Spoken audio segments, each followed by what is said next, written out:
to outdoor steps into the cold, silent winter woods. 5 essential items in his pack will dictate survival. He faces 24 hours alone, relying on 5 tools for comfort. Winter darkness looms at 4. Shelter is the urgent priority. First up, shelter. A heavy wool blanket is pulled from the pack, forming a barrier against the cold. Not just wool, this blanket features a waterproof oilskin side, shielding against the harsh winter elements. It functions as a sleeping bag or a tarp shelter, guaranteeing thermal retention from below. A solitary blade completes the kit. The straight knife is his sole cutting tool for woodworking. A 10-centimeter billy can emerge. This battered metal pot is ready for boiling water and cooking meals. Rations sustain the physical strain. Spanish military combat meals are unpacked, providing the necessary caloric fuel for both the midday and morning hours. Fire is the lifeline. This compact rod holds the spark for warm refuge. The final piece is paracord. It ties to the backpack loop, ready to lash the shelter together, carrying each bring of water.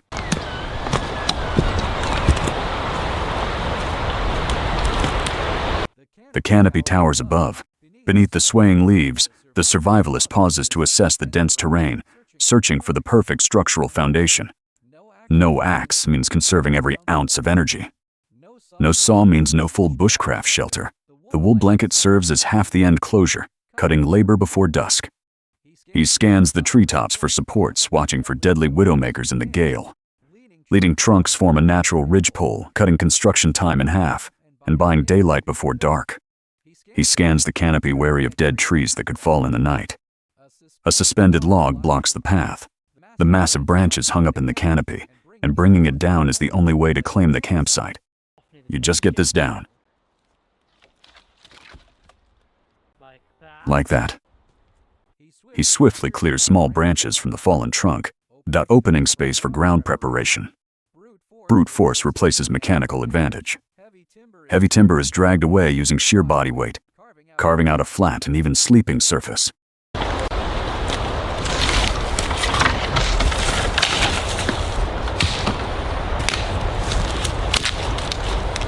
He inspects the ground, removing sharp roots and stones to ensure a safe, painless rest on the forest floor.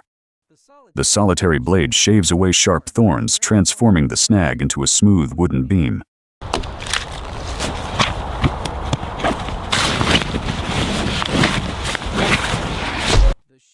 The shelter unfolds. The heavy oilskin wool blanket spreads out with the waterproof side facing the harsh elements. A sanctuary takes shape. Dark fabric lies beneath the log, contrasting with pale winter leaves.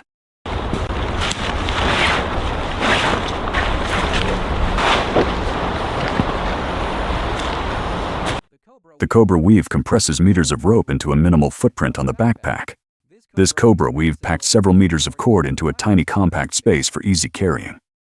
Hit in the description and actually use it, just unravel it, now called a cobra weave, because it's got this snake-like pattern.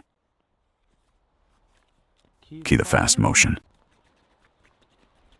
The soft wool side provides essential warmth for lying down, while the slick oilskin surface effectively repels rain and moisture. Headroom requires structural intervention. A sturdy stick is jammed into the edge, propping up the fabric to create a vital runoff slope for the rain. He carefully shapes the stick's tip, ensuring a snug and secure fit for the structure. Stability is confirmed through testing. The propped pole holds firm against the heavy fabric, prompting the woodsman to seek an identical match for the opposite side. In the ground, and then pull that tight. And this is now adjustable. This is an adjustable guideline hitch look. A central pole is added to manage the sagging heavy oilskin, which will never pull taut like modern fabrics. The massive log acts as a windbreak, shielding the shelter and creating a protected space for the evening fire. Front of the shelter.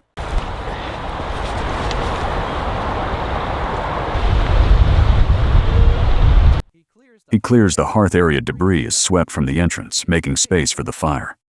Nature provides perfect tinder. He approaches a dead silver birch, peeling back the papery bark to harvest the flammable material. And this should be nice and dry, even though it's been raining on this week. And I know it's dead, because here's a polypore fungus growing on it. This fungus makes more than tea. Its antifungal properties create a natural makeshift bandage. This dried fungus also serves as a razor strap, proving the forest floor holds solutions for nearly every wilderness problem.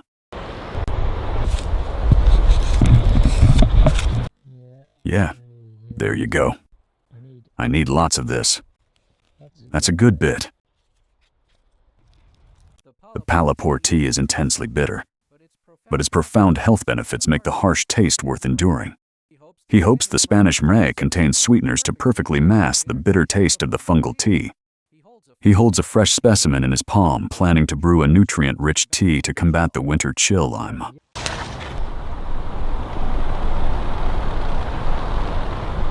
With the shelter erected and firewood staged, the survivalist pauses to acknowledge digital security sponsor Nordvine before proceeding.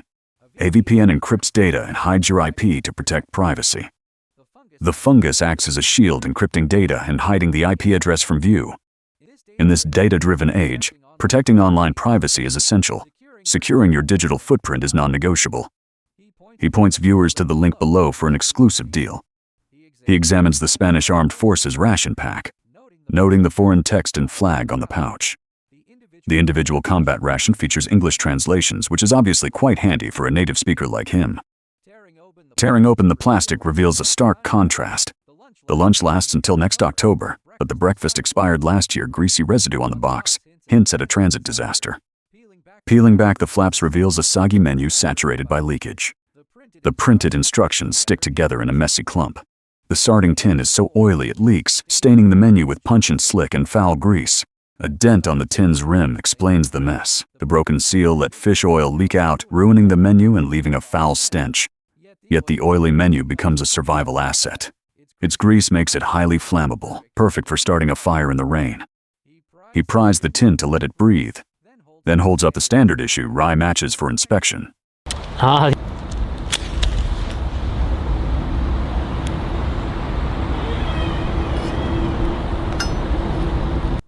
The match goes out, a steady flame now burns on the stove. He warms his hands satisfied. The tablet burns fiercely, charring itself. He sets the heavy tin on the stand, listening to the metal sizzle in the heat. He checks the instructions for cooking time. Steam rises, confirming the chicken noodles are heating up. He peels back the metal lid, folding it down to reveal the steaming meal. Rich broth bubbles around the pasta, releasing a savory aroma into the crisp air. Still, we have bubbles. So I've got vitamin C powder. He tears open a vitamin packet, finding a solidified brown lump. He tosses it into his water bottle and shakes to dissolve. He jokes that the murky mix looks unappetizing unless you're Bear Grylls. And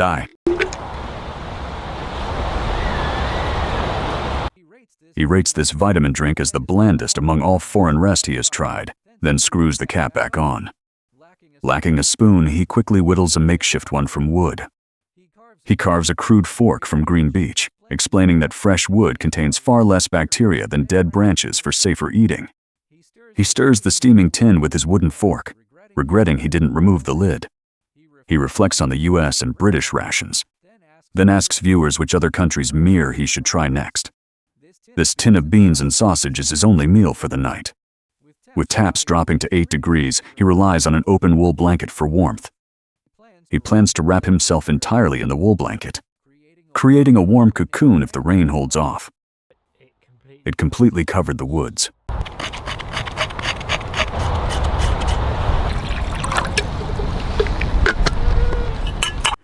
He suspends the billy can over the early flames to boil water quickly rather than waiting for the fire to die down to coals.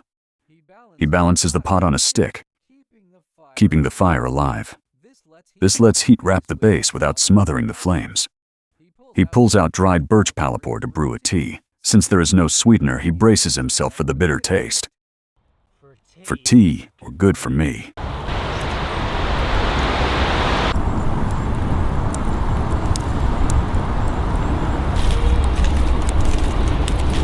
He drops the pale fungal slices into the boiling water. Fragments bob on the surface, releasing their earthy essence into the steam. He snaps dry sticks, feeding the flames. Sharp cracks echo through the trees.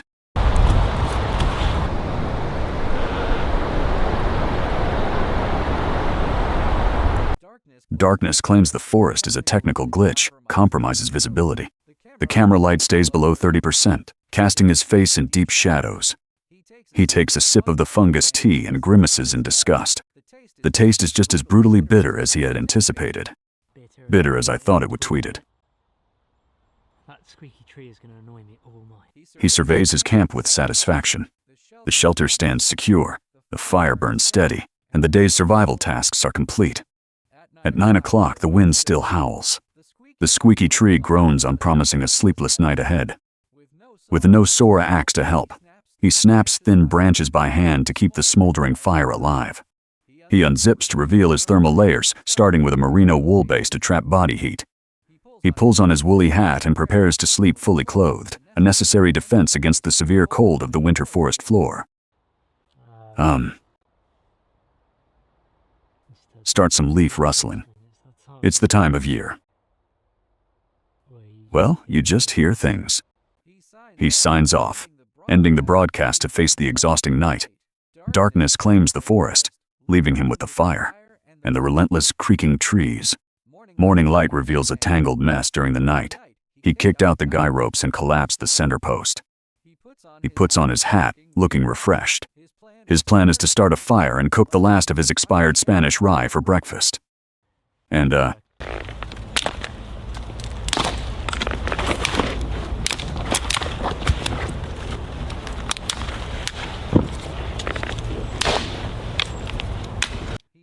he tears open the box, relieved to find the cocoa powder dry and free of grease. He tears open a large packet revealing neatly arranged tostada biscuits. These crisp wafers are perfect for dipping into his hot tea. Do you want it? It's nice enough.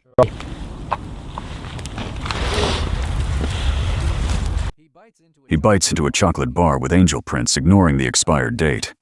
In the wild, a quick sugar boost matters more than freshness. He surveys the ration spread, noting no hot meal. Unlike other maras with warm options, this Spanish pack offers only cold, ready-to-eat items. He sips the dark, hot chocolate using minimal water as his supply runs low.